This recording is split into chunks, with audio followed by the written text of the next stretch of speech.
só dor de minha te dou para compartilhar. Contentamento bíblico. Eu queria começar lendo um texto com vocês, a carta que Paulo escreveu aos Filipenses, no capítulo 3, versículos 10 a 14. Eu estou usando a Nova Almeida atualizada, a versão que eu estou usando nessa noite.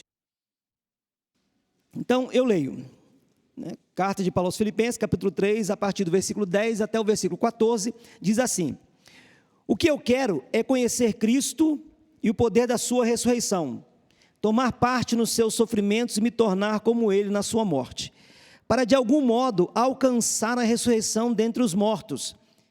Não que eu já tenha recebido isso, ou já tenha obtido perfeição, mas prossigo para conquistar aquilo para o que também fui conquistado por Cristo Jesus. Irmãos, quanto a mim, não julgo havê-lo alcançado, mas uma coisa faço, esquecendo-me das coisas que ficam para trás, e avançando para as que estão diante de mim, prossigo para o alvo, para o prêmio da soberana vocação de Deus em Cristo Jesus. Versículo 12, ele diz assim: não que eu já tenha recebido isso, ou já tenha obtido a perfeição. E no versículo 13 ele diz assim: irmãos, quanto a mim, não julgo havê-lo alcançado. É uma declaração de extrema humildade, né? Afinal de contas, quem está falando aqui é o apóstolo Paulo. Ele está escrevendo para uma igreja que ele conhecia, que foi por ele plantada, a igreja de Filipos. E o apóstolo já tinha bastante experiência com Deus, muita caminhada. E ele está preso quando escreve essa carta. Essa carta aos Filipenses é uma das cartas da prisão, da primeira prisão de Paulo. Então ele está escrevendo essa carta, já um homem experiente, tarimbado, né, vivido. Ele tinha passado por experiências com Deus que ele disse que não podia nem compartilhar com as demais pessoas, era algo entre ele e Deus, talvez ninguém conseguiria entender. Então, um homem que tinha muita experiência, tinha vivido muita coisa, e ele escreve para os filipenses e fala assim: ó, eu ainda estou caminhando, eu ainda não cheguei lá, eu ainda não alcancei. Então, além de humildade, é muito honesto, ele está sendo muito honesto. E eu queria imitar, claro, as devidas proporções aqui, né? Quem sou eu para me comparar com Paulo? Não estou comparando no calibre do homem, mas nessa consciência que ele tem. Irmãos, quando o assunto é contentamento, eu estou nesse ponto igual Paulo. Eu não alcancei ainda o que a Bíblia apresenta. Eu estou no caminho. Desde a queda, lá no Éden, o ser humano luta com questões relacionadas ao contentamento. Desde lá. Em algum momento com mais compreensão, com mais serenidade, em outros momentos sem qualquer entendimento, com o coração cheio de tempestades emocionais e de tantos outros tipos. E, embora seja um tema que talvez você nunca parou para tratar com esse nome, você vai perceber que tem tudo a ver com a sua vida diária, com a forma que você lida com seus filhos, com seu cônjuge, com seus pais, com seu patrão, com seu empregado, como você lida com você mesmo, quando você deita no travesseiro e vira para o lado e a cabeça começa a girar. Tem tudo a ver com isso. Talvez você nunca tenha visto com esse tema, com esse nome, mas a gente não tem lido muito a respeito. Não, você não tem tanta literatura, se bem que há alguns anos voltaram a ser escritas algumas obras, mas também não são populares. Você precisa buscar mesmo, querer tratar do assunto para você encontrar. E aqui eu queria dar crédito ao pastor Alexandre Sacha Mendes, que trabalha com aconselhamento. Foi com ele que eu consegui indicações para literatura, porque eu não estava encontrando. Ele falou: esse. Então eu fui buscar, encontrei. Mas, embora não seja fácil descobrir essas obras, né? Você vê tratamento aqui e ali, você consegue relacionar temas, mas de uma maneira mais sistemática, uma abordagem mais sistemática, está meio complicado a obra, né? Encontrar a obra desse jeito aí. Dito isto, né, eu quero dizer para vocês que eu de fato não alcancei a perfeição, nem de compreensão e nem de vida. Eu estou no caminho, irmãos. Então, lembra daquele texto, né? Ensina o menino no caminho, não ensina o caminho. Porque senão o caminho, você está aqui, ó, o caminho é aquele lá, vai lá e anda. Ensinar no caminho é você no caminho ensinando. É essa a ideia, você está no caminho enquanto você ensina. Então, eu quero trabalhar com vocês dessa forma nessa noite. Eu vou compartilhar com vocês enquanto estamos no caminho. Talvez eu esteja um passo à frente, talvez um passo atrás, mas nós estamos no caminho. E eu quero então que você entenda isso, tenha paciência comigo, porque eu estou muito longe de ter perfeição, não julgo ter alcançado, na verdade eu tenho certeza que não alcancei, embora eu esteja refletindo sobre esse tema faz tempo. Né? Eu e Enoque, a gente tem altos debates há anos, irmãos, a respeito desse assunto, e parece que agora está começando a condensar, assim, sabe? Começando, de vez em quando fica tudo nuviado, assim, complicado aquele negócio, sabe? Daqui a pouco clareia um pouquinho, o céu se enche de nuvens escuras, daqui a pouco o sol brilha, raios atravessando, e a gente está nesse processo aí. Às vezes mais claro, outras vezes nem tanto, a gente está caminhando. Mas eu acredito, eu estou falando de mim agora, estou tocando apenas a casquinha, só a pontinha do iceberg, bem de levinho ainda.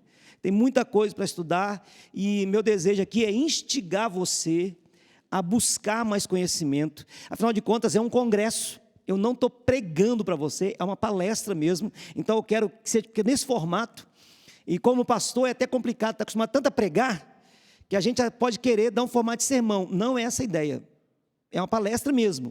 E eu quero que você saia daqui, pelo menos, pensando assim, como que eu faço para fazer, para descobrir mais sobre isso? Afinal de contas, esse negócio é interessante, eu acho que pode me ajudar, se eu entender melhor. Não entendi nada do que ele falou, mas ele me deixou curioso. Se fizer isso, querido, eu já me dou por satisfeito. Porque eu também não estou entendendo tanto ainda, nós estamos caminhando, tá bom?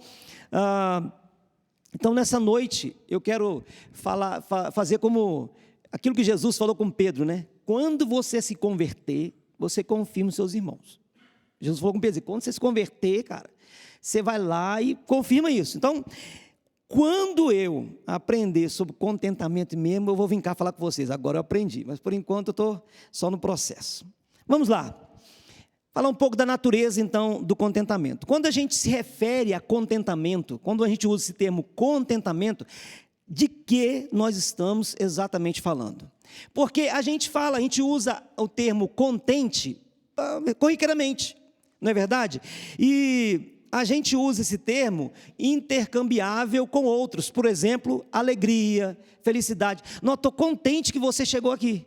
Você quer dizer assim, eu estou alegre, eu estou feliz, eu estou satisfeito que você veio me fazer uma visita. Né? Eu estou contente hoje de ter comido pão de queijo com vocês aqui.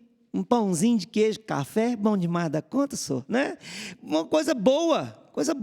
Está sendo bom, eu estou satisfeito de estar com vocês aqui. Mas será que é essa ideia de contentamento que a Bíblia trata? Então eu quero olhar de novo a Bíblia, porque nós temos que nos orientar por ela, ainda na carta de Paulo aos Filipenses, agora no capítulo 4, versículos de 10 a 13. E eu queria que você entendesse que essa carta é conhecida como a carta da alegria, escrita por um prisioneiro. É uma carta de alegria, escrita por um homem que está preso e é muitas vezes muito fácil a gente ler a Bíblia e fazer alguns julgamentos, porque a gente tem a Bíblia completa. Então a gente sabe qual é a história de Paulo. A gente lê Filipenses, já sabe qual é o final. Você está lendo Filipenses, mas já sabe que no final o Paulo vai ser solto dessa prisão, que ele não vai morrer, e que depois, né, aí tem estudiosos que falam que ele teve 3, mas nós temos pelo menos notícia de mais uma, e entre uma e outra ele fica, né, algumas viagens aí que ele queria fazer, até que finalmente ele é preso e depois decapitado. Mas quando ele está preso aqui, a gente sabe que ele não vai ser morto. A gente já sabe o final da história. Né? A gente já pega a Bíblia, tem já um spoiler. Mas Paulo não sabia. Paulo estava preso, ele não sabia o que ia acontecer. Ele não sabia se seria a última carta que ele ia escrever. Ele não sabia se ele seria condenado, se era condenado à morte. Ele não sabia o que ia acontecer. Lançado como João foi, numa ilha para morrer, ele não sabia. Paulo está sem convicção do seu futuro, sem saber o que vai acontecer. Havia expectativas, ele queria ser solto, ele queria visitar os irmãos, mas ele não sabia o que ia acontecer. Ainda assim, sem saber qual era o seu futuro, com receios múltiplos no coração, ele escreve uma carta que expressa profunda alegria. É nessa carta que ele diz assim: alegrem-se no Senhor. Outra vez eu digo, alegrem-se, né? E a outra versão, ao meio da revista atualizada, diz alegrai-vos. Fica mais claro o imperativo, né? Alegrai, vocês devem se alegrar no Senhor. E ele fala 2 vezes para dizer que é isso mesmo, que é importante. Então o homem que está alegre, esse homem está alegre preso. Ele está, né, em um contexto de crise, de dor, de angústia, de sofrimento, mas esse homem tem contentamento. O que esse homem tem que a gente precisa aprender? Como é que ele chegou até lá? E o que é isso que ele está sentindo? O que é isso que ele está vivendo? O que está passando na cabeça desse homem? Por que ele está assim? Vamos ler então, Filipenses 4:10. Fiquei muito alegre no Senhor, porque agora, uma vez mais, renasceu o cuidado que vocês têm por mim. Na verdade, vocês já tinham esse cuidado antes, só que lhes faltava oportunidade. Digo isso não porque esteja necessitado, porque aprendi a viver contente em toda e qualquer situação. Sei o que é passar necessidade e sei também o que é ter em abundância. Aprendi o segredo de toda e qualquer circunstância, tanto de estar alimentado como de ter fome, tanto de ter em abundância como de passar necessidade. Tudo posso naquele que me fortalece. No versículo 11 e no versículo 12, há um verbo que se repete: aprendi. Paulo diz, aprendi. Se você pegar esses textos e confrontar com outros, Judas, Hebreus, que fala também sobre alegria, contentamento, você vai perceber que o apóstolo Paulo vai explicar, porque ele fala de alegria, e eu vou aqui lançar a mão da questão da língua original, porque se você olha contentamento, contente, né, tanto na sua forma substantiva como verbal, o termo é distinto do termo da palavra, né, o termo grego que ele usa para alegria, então não está falando a mesma coisa. E em muitos outros lugares você vai perceber que a alegria e o contentamento são coisas distintas para os escritores do Antigo Testamento. Nossa mentalidade popular, estar contente, estar alegre, pode ser a mesma coisa. E muitas vezes a gente troca uma pela outra, como eu disse. Mas o texto parece indicar que não é a mesma coisa. Que alegria e contentamento são coisas distintas. Primeiro, o que ele está dizendo aqui, que o contentamento é uma ordem. E cá entre nós, a gente, se você, né, entende, porque o texto está dizendo assim, né, que você tem que estar contente. Você quer ver? Vamos ler outros textos, só para mostrar que é uma ordem. E aí eu vou prosseguir. Primeira carta que Paulo escreveu a Timóteo, o mesmo Paulo, agora escrevendo a Timóteo, no capítulo 6, versículos 6 a 8. Ele diz assim: de fato, grande fonte de lucro e piedade, grande fonte de lucro é a piedade com contentamento. Grande fonte de lucro é a piedade com contentamento. Porque nada trouxemos para o mundo, nem coisa alguma podemos levar dele. Tendo sustento e com que nos vestir, estejamos contentes. É uma ordem. Esteja contente. Hebreus 13:5. Que a vida de vocês seja isenta de avareza. Contentem-se com as coisas que vocês têm, porque Deus disse: de maneira nenhuma deixarei você, nunca, jamais o abandonarei. Esses textos, associados com aquele que Paulo fala lá em Filipenses, deixa claro que o contentamento é uma ordem. E aí eu queria mostrar para você e argumentar por que a gente pode entender que alegria e contentamento são coisas distintas. Porque a alegria, como a gente entende, eu não estou falando de alegria bíblica não, tá, querido? Contentamento não. Mas essa felicidade que a gente tem, que a gente busca na vida, e eu não estou dizendo que não é legítimo, tá bom? A gente vai tratar disso amanhã com mais cuidado, mas, por exemplo, se você entra num consultório para fazer uma consulta de rotina, pastor amigo meu, lá do Espírito Santo, presidente do presbitério atualmente. Alguns anos ele tinha sido missionário na região do Amazonas, na região da Mata Amazônica, né, mas bem no estado do Amazonas. E ele veio para o Espírito Santo, que ele é do Espírito Santo, estava pastoreando uma igreja, e uma pessoa de lá fez uma ligação para ele um dia. Ô pastor, isso tem poucos anos atrás. Ô pastor, como é que está o senhor? Tudo bem? Ah, tudo bem. Pastor, ora para fulano de tal. Alguém, uma ovelha que ele tinha pastoreado lá. Está com câncer de mama, não sei o quê, e contou. E ele ficou preocupado com aquilo. Ele falou assim, mas a esposa dele, a Alessandra, não fez ainda esse exame. Eu vou pedir a Alessandra para fazer.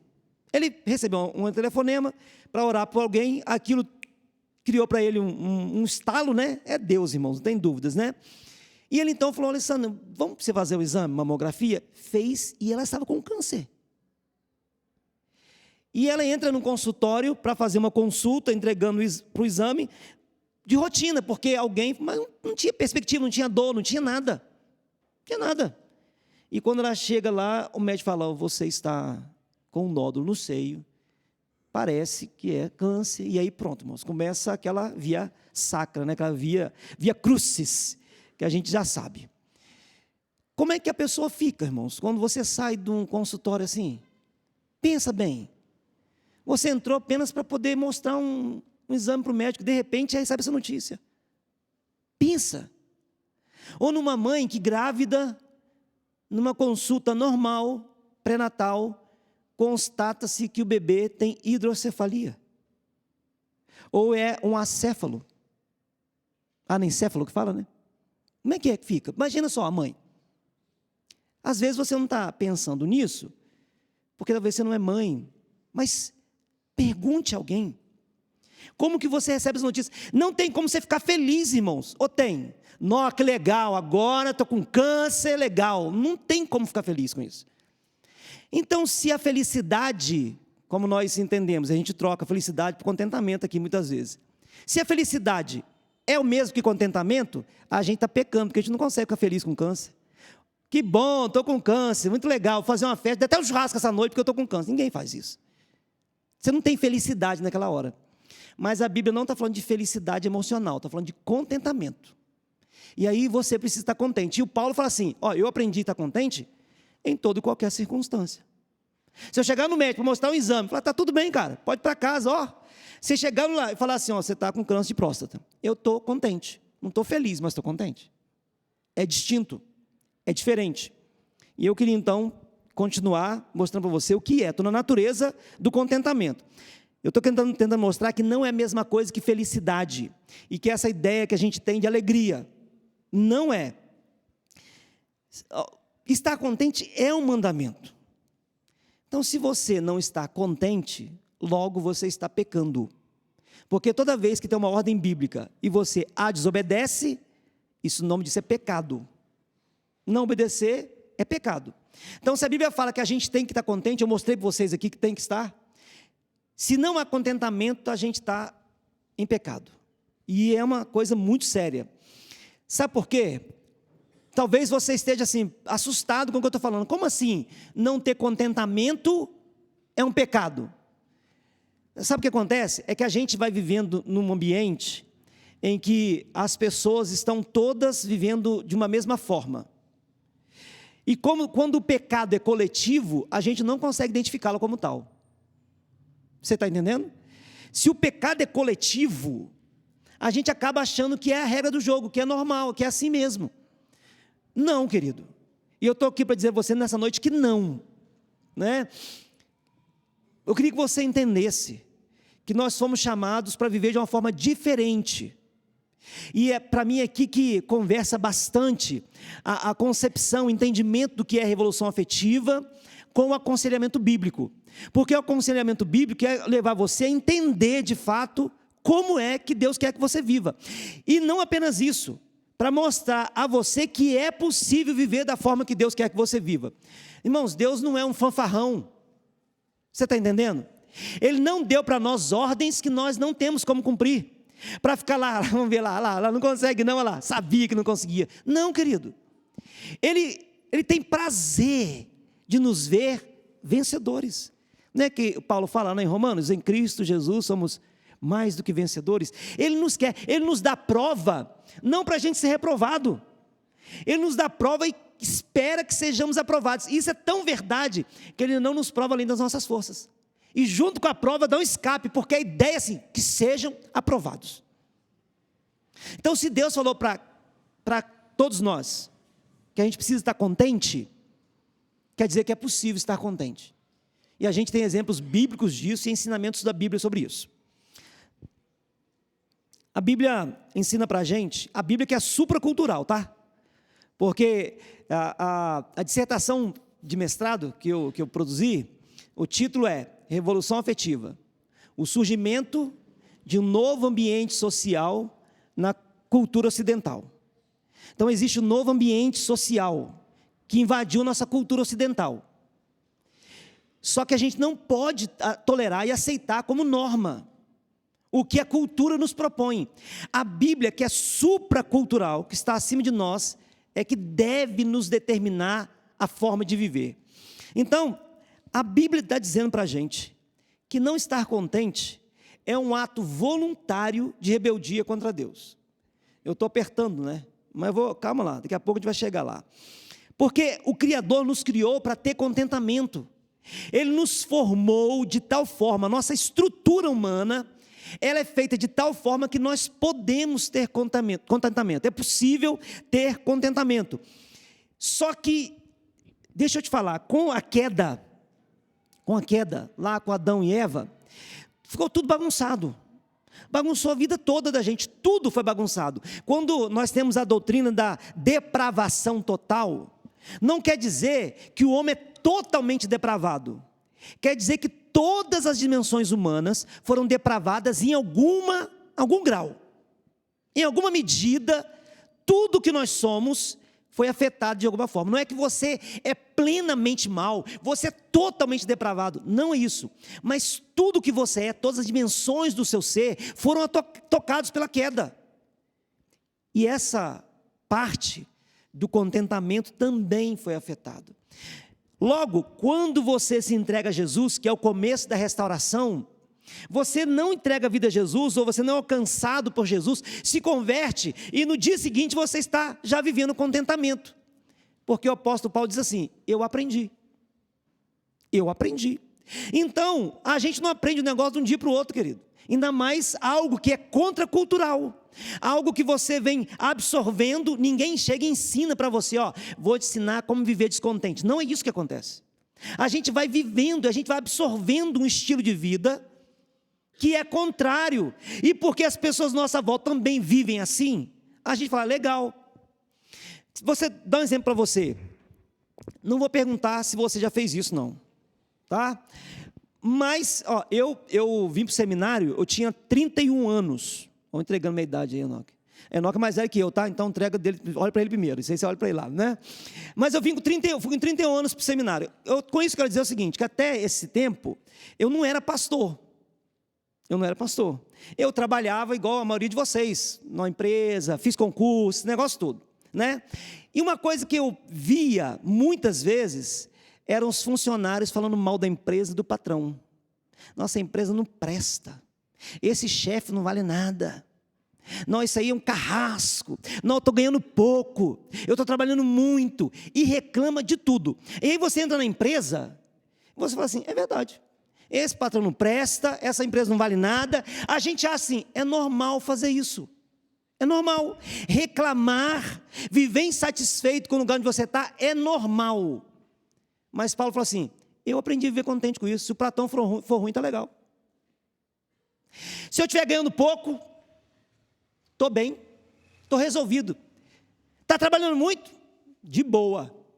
O Paulo aprendeu em toda e qualquer circunstância. Se Paulo fosse um de nós trabalhando hoje numa empresa que a gente trabalha, ele não ia estar no grupo que estava falando mal do patrão ou reclamando da empresa. Você está entendendo o que eu estou dizendo? Eu estou tentando tornar mais real, mais palpável para você o que o tema está tratando. Mas vamos continuar. Então a gente precisa aprender. O que Paulo aprendeu? Afinal de contas, até agora eu não conceituei, não defini o que é contentamento. O que Paulo aprendeu?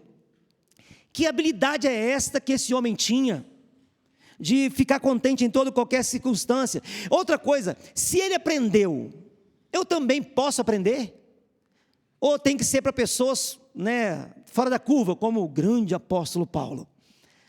Eu estou usando para essa palestra algumas obras, mas duas em especial.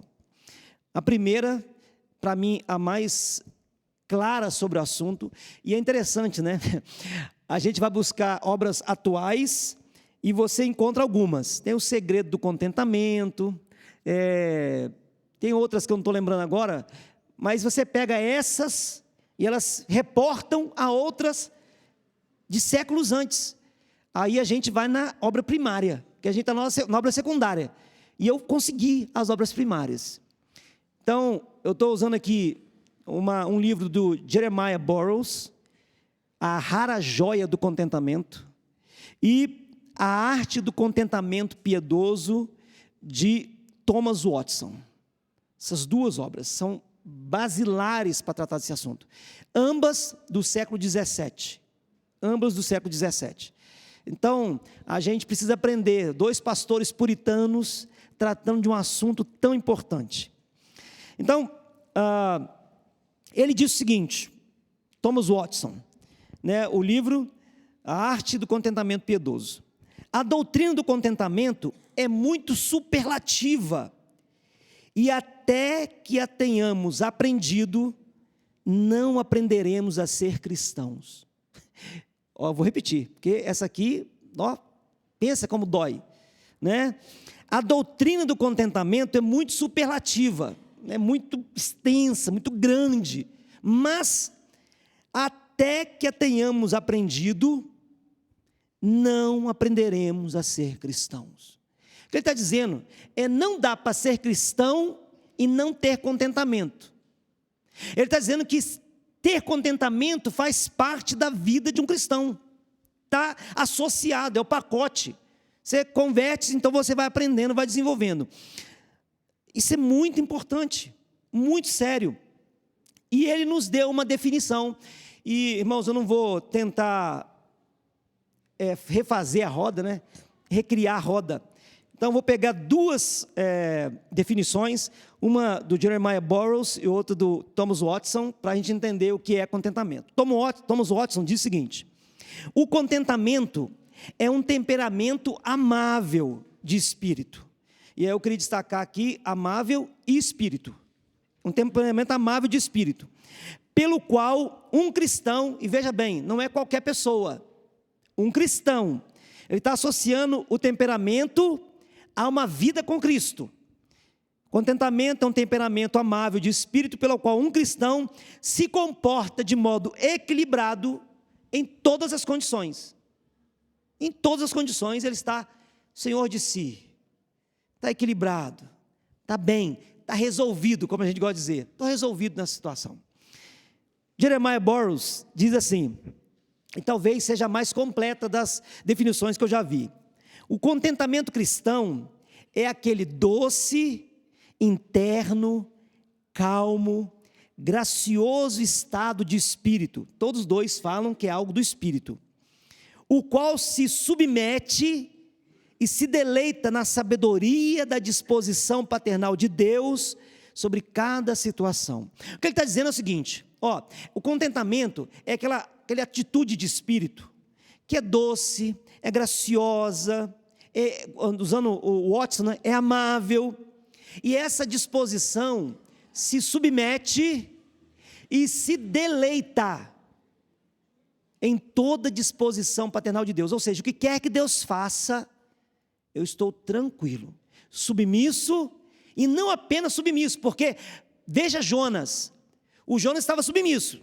no segundo momento, depois que o peixe o vomita, agora ele está submisso, mas não está deleitando. Jonas está com raiva, ele não tem contentamento. O livro termina com Jonas irado, aborrecido com o que Deus fez por Nínive. Não há alegria naquele coração, não há contentamento. Não sei se você concorda comigo. O que esse autor está dizendo aqui é que, além de se submeter, como Jonas fez, tem que ter deleite naquilo que Deus faz. E ele coloca assim, na disposição paternal, ele lembra que Deus é Pai, e é um Pai bondoso, e Jesus fala assim, ó, se vocês que são maus, sabem dar boas coisas aos seus filhos, pense no Pai Celestial, puro, perfeito, a fonte, a origem de toda bondade, aquele que personifica o amor. Então a gente é chamado para ter submissão e deleite em tudo que Deus fizer por nós, em toda e qualquer situação. Agora, as práticas pecaminosas, né, a gente nem precisa aprender, a gente vai, é como instinto, né, o pecado é igual instinto, você vai fazendo, você, né, o menino, bebezinho, nem se conhece, nem tem consciência de si, a mãe vai falar uma coisa, dá um tapa no rosto da mãe, no pai, faz pirraça, ninguém precisa ensinar. Quem foi que ensinou esse menino a bater no rosto? Ninguém ensinou, faz parte dele. Agora, boas virtudes, irmãos, ó, pensa o trabalho que dá, para eles e para nós, para todos nós, a gente precisa trabalhar, por isso que Paulo fala que ele aprendeu, porque é todo dia um pouquinho, todo dia um pouquinho. O Thomas Watts vai dizer que tudo na piedade é oposto à natureza, é a natureza pecaminosa. Então existe o que Paulo fala, né? aquela luta entre a carne e o espírito, natureza piedosa, natureza carnal, essa luta constante. E Jesus fala que o céu é tomado à força. Então esse movimento da alma em direção a uma vida piedosa é um movimento violento. Você precisa lutar, você precisa, como Paulo fala, esmurrar o próprio corpo e reduzi-lo à servidão. Então não é algo simples, não é, irmãos, um abracadabra. O pastor Enoque usou um outro, mas eu não sei falar, negócio de pim-pim-pim, sei do que lá. Mas não é um abracadabra, que você dá um estalo assim, que resolve, não tem como acontecer isso. É um trabalho árduo, é um trabalho voluntário, se a pessoa, ninguém faz obrigado isso, você tem que querer, é um trabalho consciente, você tem que entender o que está acontecendo, e é um trabalho contínuo, por fim, é intencional, você tem que saber o que está fazendo, tem que querer fazer o que está fazendo, você precisa entender isso. Na carta que Paulo escreveu, o termo contentamento, o verbo arkel, mas vou pegar aqui o termo substantivo, né? É autarques. E aí tem algumas traduções possíveis. O autor, quem traduziu para a nossa língua, usou contentamento. E é uma boa tradução, excelente tradução na verdade. Só que para nós contentamento é muito complicado, mas se a gente olhar para outras definições possíveis, talvez esclareie mais. Contentamento, então, a palavra grega pode ser traduzida por suficiente para si mesmo, forte o bastante, que produz o suficiente para não necessitar de auxílio ou apoio. Uma palavra que talvez explique bem é plenitude. Está pleno. Sabe o que é? Você está pleno. Outra possível tradução, independente de circunstâncias externas. Então, é algo que não depende do que está acontecendo à nossa volta. Outra possível tradução, satisfeito com o que possui e com a própria sorte. É o que o Burroughs fala, né? Você se submete e deleita. Então, esse termo, autarques, ele foi traduzido durante os tempos do apóstolo Paulo. Outros autores usavam também, porque a língua era grega, outras pessoas escreviam, não de contexto cristão, usava com sentido de autossuficiência, que não é um termo muito bom para nós, porque autossuficiente a gente entende só Deus, mas o que o Paulo queria dizer é que nós temos suficiência em Deus. É por isso que quando o último versículo que nós lemos do texto, que é Filipenses 4,13, diz assim, posso tudo. Se ele parasse aqui, querido, era um coach, pode tudo, tudo, podemos tudo, mas Paulo não, ele fala assim, posso tudo naquele que me fortalece. Pode tudo o que, Paulo? Pode tudo o que? Eu posso estar com fome, eu posso ter abundância, eu posso estar preso, posso estar livre, Eu posso ter contentamento em toda, eu posso em Deus ter contentamento em qualquer circunstância. Eu posso passar por tudo e estar pleno. Eu posso passar por tudo e estar bem, suficiente em mim mesmo, mas não por causa de mim, porque Ele me fortalece, porque Ele me capacita, porque Ele me ajuda. Então eu queria te mostrar o seguinte: primeira coisa, contentamento não é disponível para qualquer pessoa. O contentamento é exclusivo para aquele que tem Jesus como o Senhor e Salvador de sua vida. Não tem contentamento para todo mundo. Se a gente quisesse falar sobre, não falar, mas oferecer contentamento para alguém, a gente tinha que começar com um plano de evangelismo. Porque a pessoa não vai alcançar contentamento enquanto não receber Jesus como Senhor e Salvador. É impossível acontecer. Então, a gente tem esse suporte interno, que é a força da fé e a boa esperança por meio da graça, que fortalece o coração. Se você vai para a Galeria da Fé, Galeria da Fé de Hebreus 11, aí você vai ler assim: pela fé, Abraão deixou a sua terra, foi embora. Pela fé, quando Deus pediu ao Isaac, Abraão ofereceu, papapá. Mas aí o texto tem um lá, por quê? O porquê está falando o motivo. A razão, como que Abraão conseguiu fazer isso? E diz lá assim: porque ele esperava a cidade que tem fundamentos, da qual Deus é o arquiteto e construtor. O Paulo estava olhando para frente.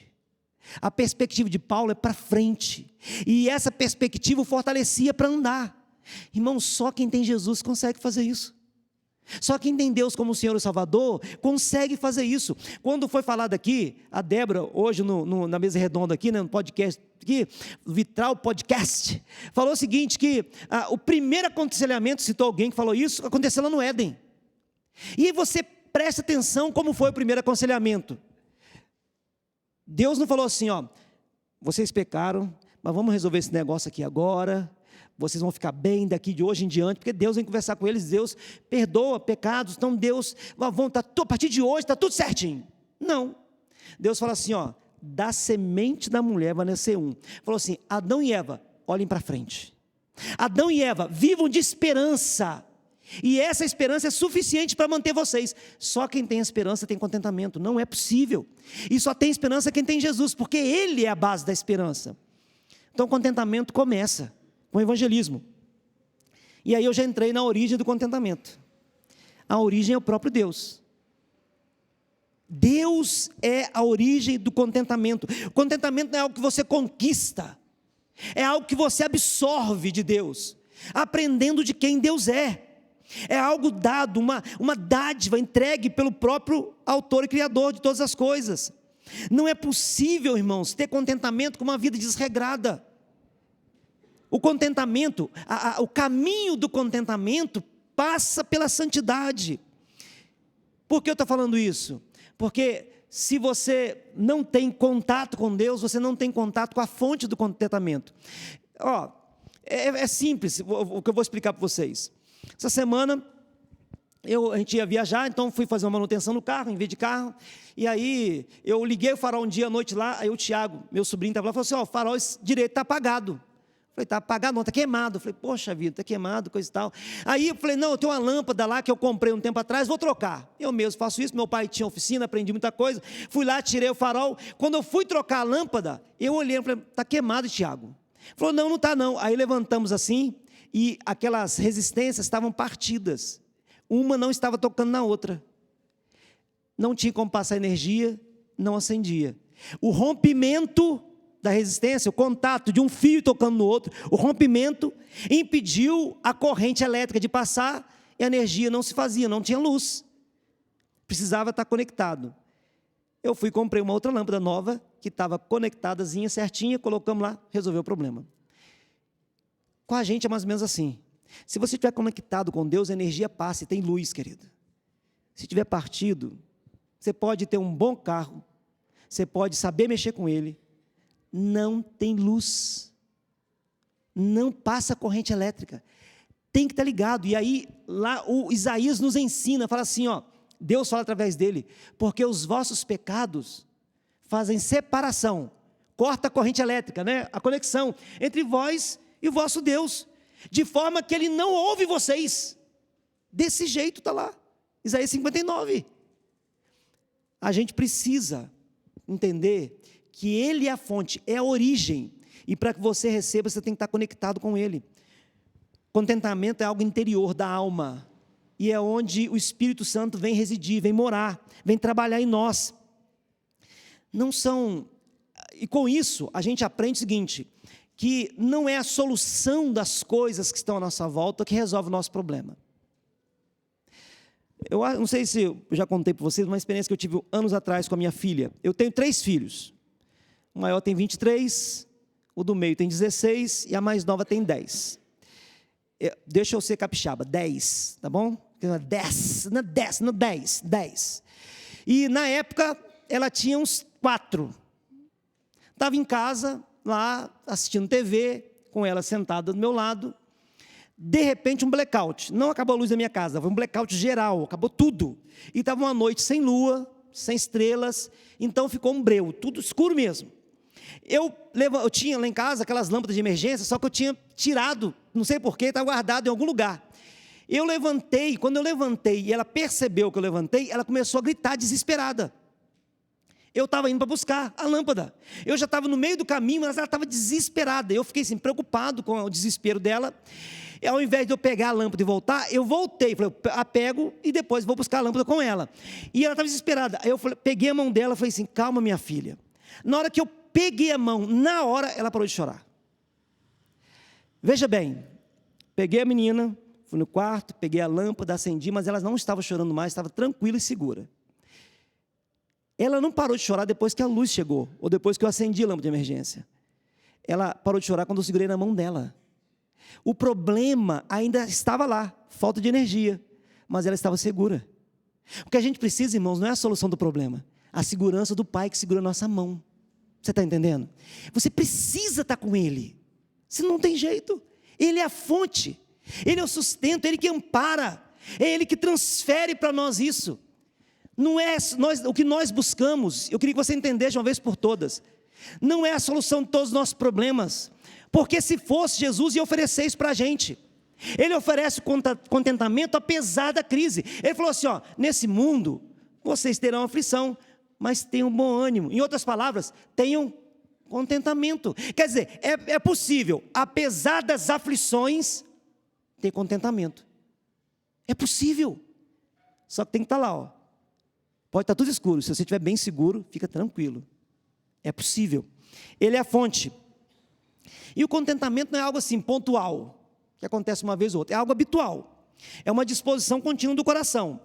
Um homem contente, ele o é assim constantemente. Eu estou dizendo do contentamento cristão, tá, irmãos? Contentamento bíblico. É um hábito, é, por assim dizer, um temperamento da alma. Essa continuidade, sabe, essa tranquilidade. Eu falei que eu ia falar de benefícios também. Quais são os benefícios de ter contentamento? Eu falei da natureza, eu falei da origem, da fonte. Vou falar quais são os benefícios agora. Que benefícios nós temos em ter contentamento? Pois bem, o contentamento exclui uma murmuração irritante. A murmuração é fruto de um coração arrogante, prepotente, orgulhoso. Porque a murmuração é o seguinte, eu murmuro quando eu acredito que eu não tive aquilo que eu acho que era direito, que eu merecia. Então, por exemplo, trabalhei demais. Lembra da parábola da vinha? Jesus contando? Um começou às 6 horas da manhã, o outro 9 horas da manhã, o outro meio-dia, o outro 3 horas da tarde, o outro 5 horas. Faltava 1 hora para acabar o trabalho. Aí Jesus fala que o senhor começou a pagar, pagou o mesmo valor para o primeiro e para o último. O que entrou por último, né, recebeu primeiro, mesmo valor daquele que entrou primeiro. E aí aquele que entrou primeiro falou assim, como assim? Eu trabalhei o dia inteiro, peguei o sol inteiro, esse aí chegou às 5 horas da tarde, já estava fresco, trabalhou 1 hora e vai ganhar a mesma coisa. Ou seja, eu mereço mais. Quando você entende que você é merecedor e não está recebendo aquilo que você merece, entra a murmuração. O contentamento expulsa a murmuração. O contentamento exclui essa murmuração irritante, porque ela te coloca num relacionamento com Deus e você então começa a entender, como foi falado aqui nessa tarde, quem Deus é e quem você é diante dessa realidade da vida. O contentamento, outro benefício do contentamento, exclui uma perturbação excessiva. Veja bem, não é que exclui todo tipo de perturbação. Não tem esse contentamento perfeito aqui no mundo, não, irmãos. Porque nós não temos, não é que o contentamento de Jesus não é perfeito. É que nós não temos uma percepção perfeita para entendê-lo. É mais ou menos assim, pensa esses sinais de televisão digital aí, canal digital, né? Então você tem um transmissor. O transmissor é perfeito. Mas se o seu receptor for ruim, o sinal vai ficar mal. Não importa quão bom seja o transmissor. Se o receptor for ruim, nada tem. E nós somos assim. O transmissor é perfeito, mas o receptor aqui está com problema, irmãos. Então não tem perturbação, não tem livramento de total perturbação. Não porque o contentamento não é perfeito, porque eu não tenho perfeição suficiente para perceber e para lidar com esse contentamento. Mas o contentamento exclui a perturbação excessiva, contínua, sabe? Que não deixa a gente viver em paz. O contentamento exclui um desânimo infantil. De vez em quando a gente está meio desanimado, a gente vê uma situação, mas a gente daqui a pouco retoma. Não foi isso que aconteceu, irmãos? Às vezes a gente fala de Jesus, a gente fica com medo assim, cheio de melindres, né? De falar de Jesus. Mas veja bem, quando Jesus estava lá no Getsêmani, a gente vê Jesus expressando algumas emoções, né? Por exemplo, ele fica irritado com os discípulos, porque ele convida para poder ajudar na oração, ele chega, vocês não podem ficar vigiando comigo 1 hora. Como assim? 1 hora só que eu queria que vocês ficassem comigo, e vocês não ficam? Ele está lá, desanimado. Oh Deus, se eu podia passar de mim esse cálice, né? Poxa, o que eu estou querendo.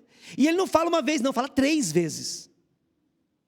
Claro, ele, no final das contas, se é vencido pelo Pai, vamos assim dizer, entre aspas aí, mas tem um desânimo ali, mas não é um desânimo infantil.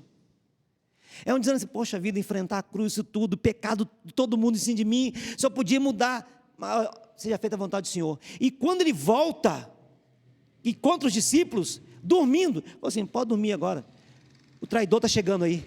Ele está senhor de si, tranquilo. Ele está calmo e sereno. Pedro corta a orelha do homem e vai lá, conserta aquele negócio. Para, guarda esse negócio aí, Pedro. Ninguém toma minha vida não, eu mesma dou, cara. Guarda esse negócio aí. Se eu quisesse, eu chamava legiões de anjos e resolvia um problema. Estou tranquilo, calma. A gente não tem um Jesus brigando em cima da cruz quando vai pregar. Não vem a mão, não, o pé não, não sei o quê. Não, ele está lá. Sofrendo, mas senhor de si. Ele sabia que tinha um terceiro dia. Ele sabia que tinha ressurreição. O desânimo não era infantil.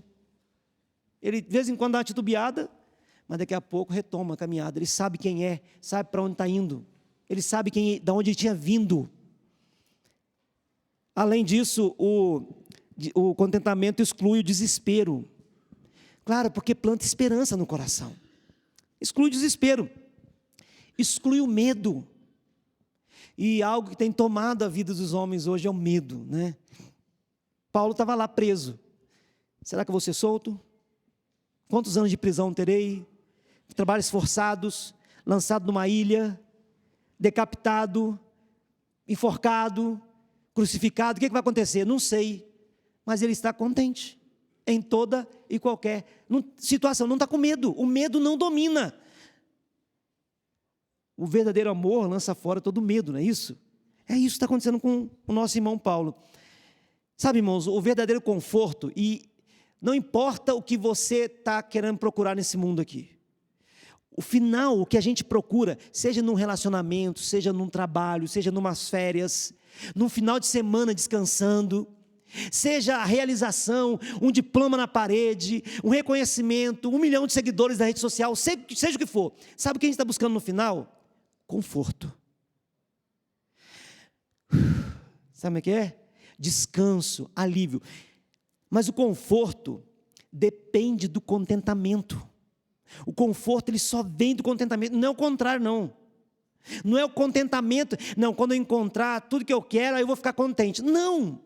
É quando você estiver contente, que você não vai se preocupar de que tudo vai trazer você, já está pleno já.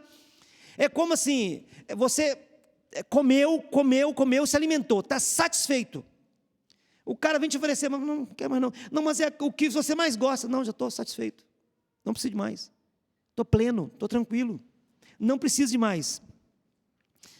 Uma mente Uma mente contente, irmãos, é capaz de navegar por cima das águas da tristeza, da ansiedade, da crise.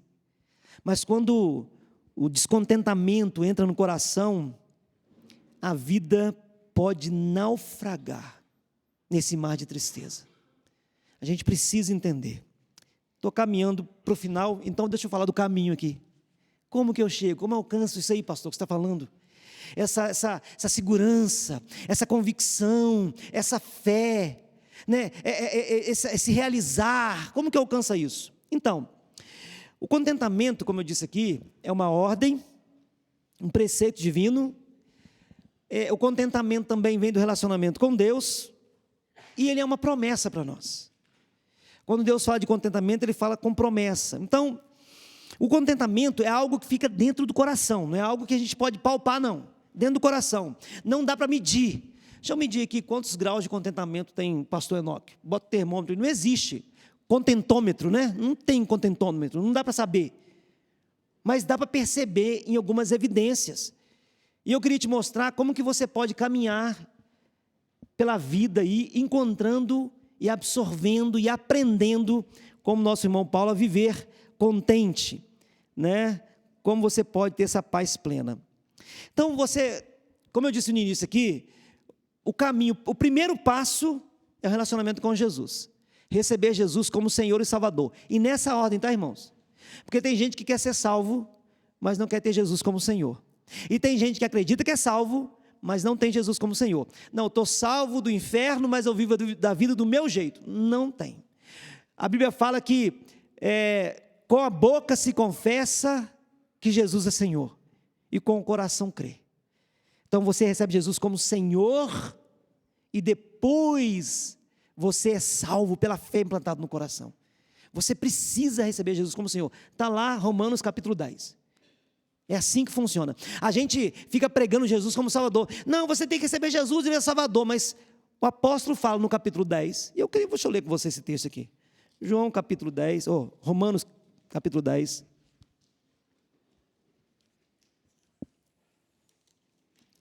Eu acho que é importante ler. Eu vou ler na NVT.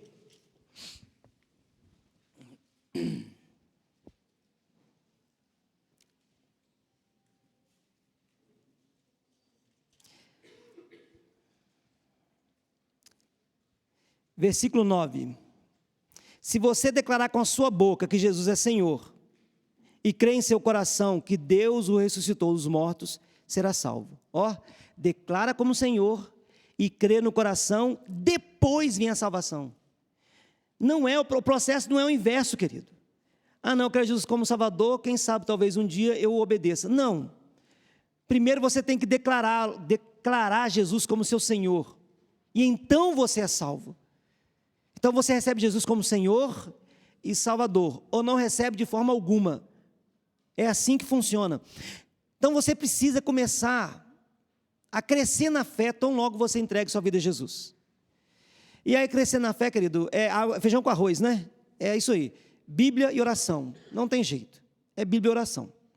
Leitura, meditação, estudo da Bíblia.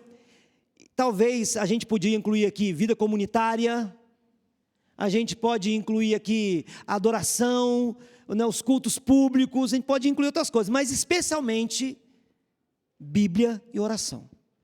Você precisa crescer na fé, e a Bíblia fala que a fé vem pelo ouvir e ouvir a palavra. Você tem que ter acesso à Bíblia para que a sua fé cresça. À medida que você vai crescendo na fé, você vai crescendo no contentamento. Você precisa se esforçar para obter segurança. Que segurança? O João vai escrever na sua primeira carta, que ele escreve a carta para que a gente saiba que nós somos filhos de Deus. Ele escreve a carta para a gente ter certeza que a gente é salvo. O João fala que é possível ter convicção de salvação. Tem gente que não tem. Não sei se eu sou salvo. Se Jesus vier agora, não sei como é que vai ser a minha vida. Você precisa confirmar a sua salvação e sua vocação. Você precisa chegar no estágio da sua vida da fé, que você fala assim, meu Deus. Talvez quando você conheceu, chegou na igreja, na caminhada da fé, era o Deus do pastor, o Deus da sua mãe, o Deus do seu marido, sei lá, o Deus de alguém que você conhecesse, o Deus do seu filho. Mas tem que chegar numa hora em que você fala, meu Deus. Você está num relacionamento pessoal íntimo, individual com Deus que enviou Jesus para te salvar. Você precisa se esforçar para que Deus seja o seu Deus, confirmar a sua vocação. Tenha um espírito humilde, né? O que Paulo falou, não alcancei ainda não, estou no caminho. Tenha um espírito humilde, entenda. E aí eu queria que você olhasse para a sua condição. E você precisa saber o seguinte: por pior que seja a porção que Deus nos reserve, ela é melhor do que aquilo que a gente merece. Aquela frase que a gente fala assim, como é que você está? Estou melhor que eu mereço. Sai da boca assim, sem a gente parar para meditar nela, mas ela é extremamente verdadeira. Você está melhor do que você merece, porque nós todos merecíamos uma coisa, irmãos: queimar no mármore do inferno. Todos nós. Mas Ele foi gracioso, Ele nos amou, Ele olhou para você, falou, não, eu vou morrer no seu lugar, e a vida que é minha eu vou dar para você. Então, por pior que seja a porção da sua vida, você está melhor do que você merece. Tenha um espírito humilde, mantenha uma consciência limpa. Lembra, eu citei aqui Isaías 59, o pecado separa a gente de Deus, o pecado traz culpa, e a culpa traz perturbação. Não tem como ter contentamento com a mente poluída, com culpa no coração. Você precisa ter uma boa consciência, sabe? Assim como a harpa de Davi, né, que expulsava os espíritos maus, uma boa consciência expulsa o espírito mau do descontentamento. Você precisa buscar. E aí a gente lembra do apóstolo Paulo falando, agora nenhuma condenação há para aqueles que estão em Cristo Jesus. Aprenda a negar a si mesmo. Eu estou falando aqui de caminhos para você alcançar o contentamento. Aprenda a negar a si mesmo. Você precisa aprender duas coisas, se você quiser ter contentamento. Você tem que mortificar os seus desejos e moderar os seus deleites. Paulo diz assim, a gente vai entendendo como que Paulo aprendeu contentamento quando você vai lendo a vida dele. Lá aos Gálatas ele fala bem assim, estou crucificado com Cristo. Capítulo 2, versículo finalzinho do versículo 19, versículo 20. Logo, já não sou eu quem vive, Cristo vive em mim.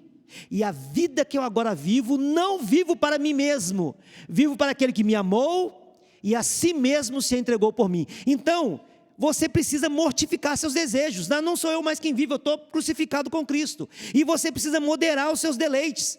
Já não sou eu quem vive, agora eu vivo para Ele. São os deleites dEle, é o que Ele quer. Você precisa entender, você tem que crucificar os seus desejos. Não é acrescentando mais coisas na sua vida, a sua condição financeira, que você vai ter contentamento. É subtraindo os seus desejos. Você tem que entender isso, querido. Você precisa, em sexto lugar, manter muito do que é celeste no seu coração. Agora que vocês são salvos, pensem naquilo que é do alto, busquem as coisas do alto. Na carta de Paulo aos Filipenses, capítulo 4, versículo 8, ele vai dizer assim, finalmente, irmãos, tudo que é verdadeiro, tudo que é respeitável, tudo que é justo, tudo que é puro, tudo que é amável, se alguma virtude há, e se algum louvor existe, seja isso que ocupe a mente de vocês. A gente precisa encher o nosso coração e mente das coisas que são celestes, para a gente ter contentamento. A gente vai ser saciado. Sétimo, não olhe tanto para o lado sombrio da sua condição, olhe para o lado luminoso. Há coisas difíceis? Muitas, mas as coisas boas. A gente precisa fazer uma gestão da nossa mente, meu irmão, e é possível fazer. Pelo menos Jeremias falou que era. Ele falou assim, eu quero trazer à memória o que me pode dar esperança. É isso que eu quero. Eu quero fazer, não, o que me dá esperança, é isso que eu quero, não quero nada. Não, né? Tem gente que fica assistindo, né? Eu conheço uma pessoa que faz isso, fica o tempo todo assistindo aqueles, não sei nem o nome, não é aqueles programas televisivos lá que chamam de reportagem, né? Que fica saindo sangue pela tela, assim, sabe o que é? Sabe? Não sei o que lá, só tem notícia de desgraça. Você termina um negócio daquele e fala assim, não, está deprimido. Eu conheço uma pessoa assim, uma senhora que ela faz isso. Ela acaba de ver aquele negócio. O marido matou a mulher. Está vendo o que a mulher fez? Fala com o marido dela, está vendo? Por isso que eu não sei, homem não sei o que, está vendo? Aí vê lá, filho abandona a mãe, vira para a filha. Está vendo? Olha só, não sei, quem chama? Irmãos, Filipenses 4:8. Tem que ocupar somente coisa boa. Porque, irmãos, de coisa ruim você está o tempo todo recebendo. Você precisa fazer uma gestão da sua mente, trazer à memória o que pode dar esperança. 8. Considere em que posição nós estamos nesse mundo. Nós estamos na posição militar, irmãos. Nós somos soldados, nós somos nômades, peregrinos, forasteiros. Aqui não é o nosso lugar, nós estamos só de passagem. Nós somos miseráveis. Nós estamos, irmãos, como mendigos à porta do céu, clamando: pão nosso de cada dia nos dá hoje. Essa é a nossa condição no mundo. Você precisa entender isso. 9. Não permita que a sua esperança dependa das coisas exteriores. O fundamento do contentamento tem que estar dentro de você.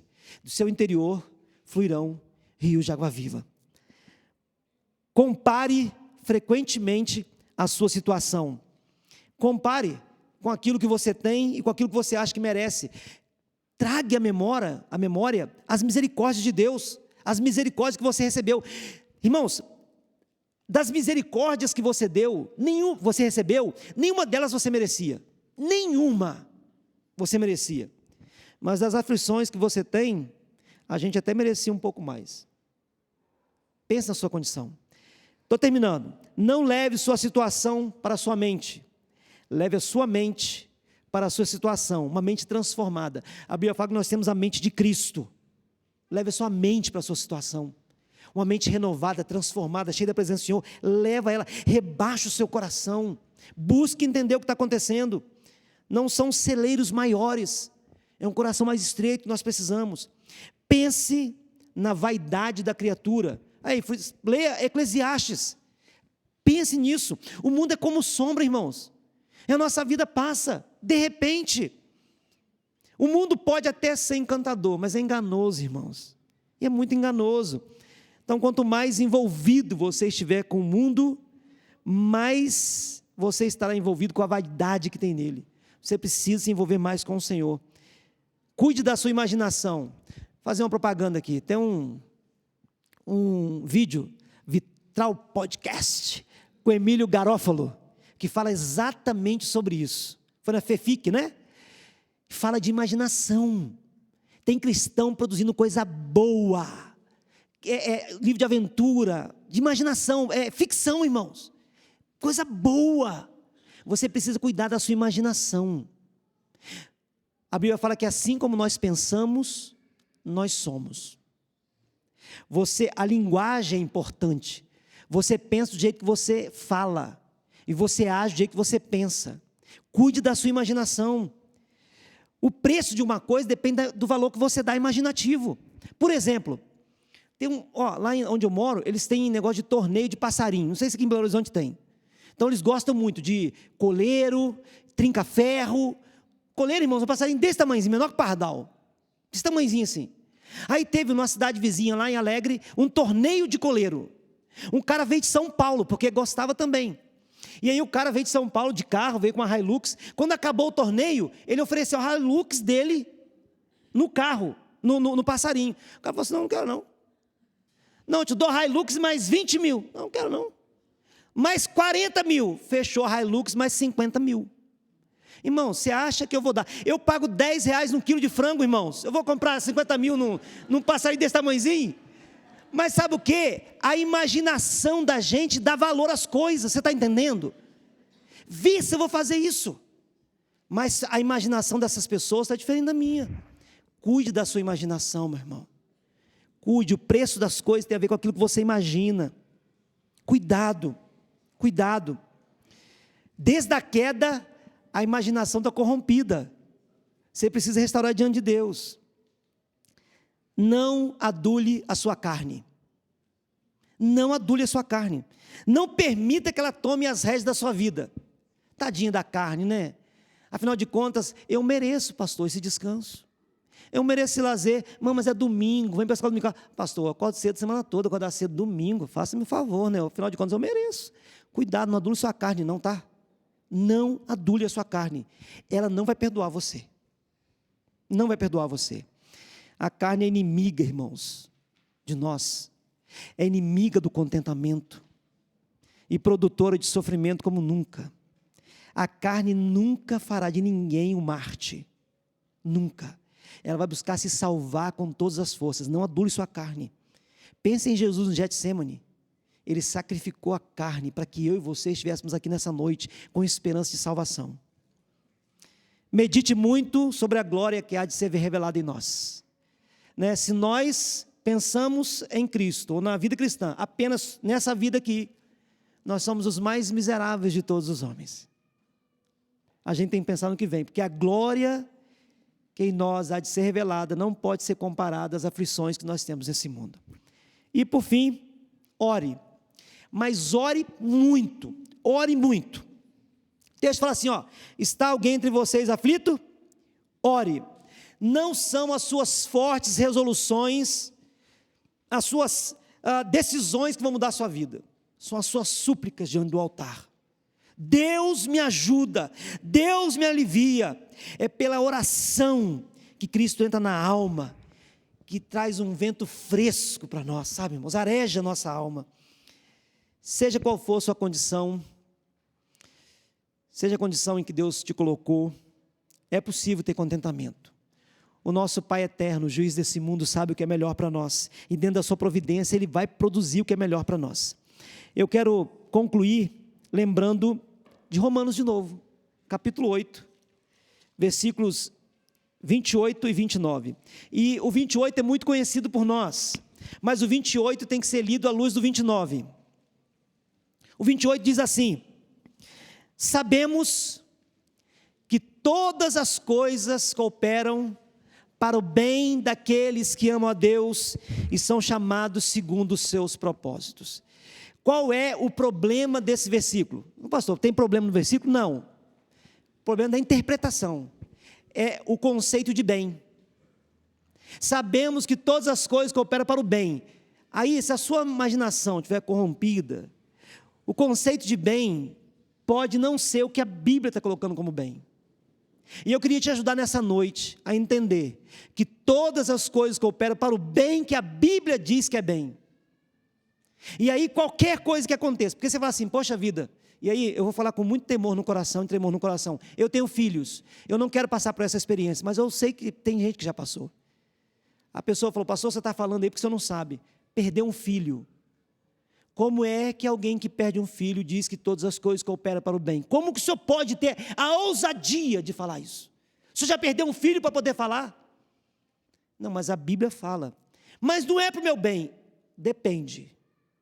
Se você acha que bem é você ter satisfação nesse mundo, não é disso mesmo que a Bíblia está falando. Aí você está certo, não é isso que vai acontecer. Mas o versículo 29 explica para nós o que bem é esse. E eu quero ler com você, eu estou lendo na NVT agora, versículos 28 e 29, do capítulo 8 da carta aos Romanos. E sabemos que Deus faz todas as coisas cooperarem para o bem daqueles que o amam e que são chamados de acordo com o seu propósito. Pois Deus conheceu de antemão os seus e os predestinou para se tornarem semelhantes à imagem do seu Filho, a fim de que ele fosse o primeiro entre muitos irmãos. Pois, esse pois aqui é importante, o início do versículo 29. Sabemos que Deus, todas as coisas cooperam para o bem de quem mandou, pois, porque tudo que Deus fez é para formar a imagem de Cristo em nós. É isso que o texto está dizendo. O bem é a formação da imagem de Cristo em nós. Então você pode mudar nessa noite e começar a pensar assim daqui para frente. Sabemos que todas as coisas cooperam para o bem. O que é o bem? Sabemos que todas as coisas, todas, cooperam para a formação da imagem de Cristo naqueles que foram eleitos e predestinados. Esse é o bem, porque não existe nada melhor do que ser parecido com Jesus. Nada. Sabe quem que vai receber uma recompensa, irmãos? Jesus. E sabe por que você vai receber com Ele? Porque você parece com Ele. Você é um Jesusinho. Né? E aí Deus vai olhar e falar assim, então toma aqui sua recompensa, afinal de contas você é Jesus. Somos todos Jesus, irmãos. É assim que devemos ser, imagem e semelhança. Que Deus possa nos plenificar de contentamento. Que nós possamos aprender em nome de Jesus. Amém.